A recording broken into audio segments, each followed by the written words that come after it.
You probably wouldn't know it, but Gaza is rich, gas rich, at least 1.4 trillion cubic feet rich, to be precise. But there's a catch. Geologists and natural resources economists have confirmed that the occupied Palestinian territory lies above sizable reservoirs of oil and natural gas wealth in Area C of the occupied West Bank and the Mediterranean coast off the Gaza Strip. To date, the real and opportunity costs of the occupation exclusively in the area of oil and natural gas have accumulated to tens, if not hundreds of billions of dollars. Back in 1999, the Palestinian authorities signed a deal with British Gas. Just off the Gaza coast, they struck it lucky, and 2 wells were drilled. That's Gaza Marine 1 and 2. It was a multi-billion-dollar gift from God, an economic boon both home and abroad. This is one of the key messages here today. There will be gas available for export. And from my conversations with Palestinian officials, including President Arafat, it is clear that they have no interest in just sitting on a gas surplus.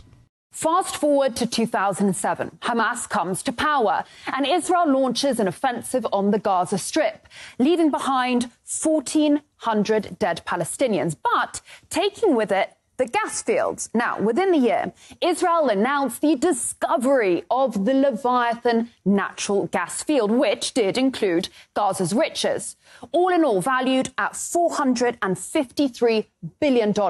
Now, since then, Gazans haven't seen a shekel, or to be more accurate, they have been denied around $47 billion in revenue. As for Tel Aviv, well, it's gunning to become a new hub.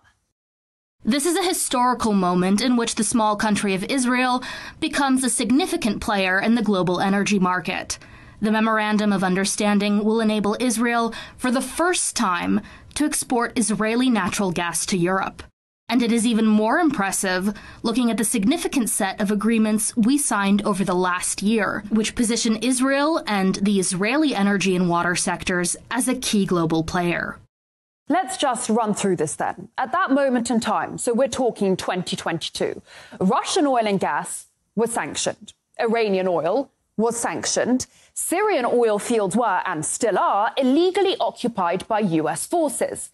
Now, the key port of Latakia was being bombed by Israel, and the port of Beirut, the gateway to the Middle East, lay in ruins. Enter this small country of Israel right here with its seas of gas, its working ports, an answer to Europe's problems, and perhaps, most critically, the US blessing. Because in case you didn't know, US Congress has decided that Israeli energy is in the highest national security interests of Washington. So DC was only too happy for Tel Aviv to become a key global player. After all, it had itself previously mulled over ways in which to make its 51st state a window onto Europe. Another interesting application of nuclear excavation would be a sea-level canal 160 miles long across Israel, connecting the Mediterranean with the Gulf of Aqaba and thus the Red Sea and the Indian Ocean. Such a canal would be a strategically valuable alternate to the present Suez Canal.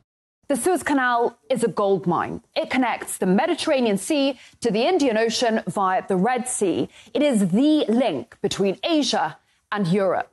Every day, almost 3 million barrels of oil, 8% of global LNG, 50 ships, $9 billion worth of cargo, 12% of global trade all pass along this right here single canal. Remember in 2021 how a container ship ran aground in the Suez?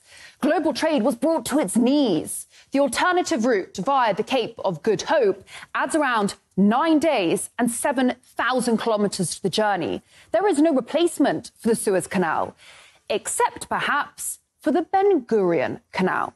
Now, what the US had been thinking about back in the 60s was dropping 520 nukes on parts of Israel, all to build a 260-kilometre-long canal that would start at the Red Sea down there in the port city of Eilat, run through the Negev desert and pour out into the Mediterranean.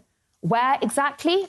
Right next to northern Gaza, the same northern Gaza that is currently being bombarded and depopulated. Egypt and its money-making Suez Canal would just be sidelined. The same Egypt that, rumour has it, is now considering taking in refugees in exchange for debt relief by the US. And if you think it's crude of me to talk business during times of an existential war, think again. The winning companies have committed to unprecedented investment in natural gas exploration over the next 3 years, which would hopefully result in the discovery of new natural gas reservoirs. In recent weeks, Tel Aviv has handed out 12 new licenses to 6 companies, on top of the plan to tap more of the Gaza marine resources. This area is a strategic gold mine. The Israelis have their largest foreign base down the Red Sea, just off Eritrea. And here, a bit further down, well, Beijing has a naval base in Djibouti, a key piece in its enormous global infrastructure project, the Belt and Road, hated by London, Brussels and Washington alike. Always ask yourself, cui bono, who benefits?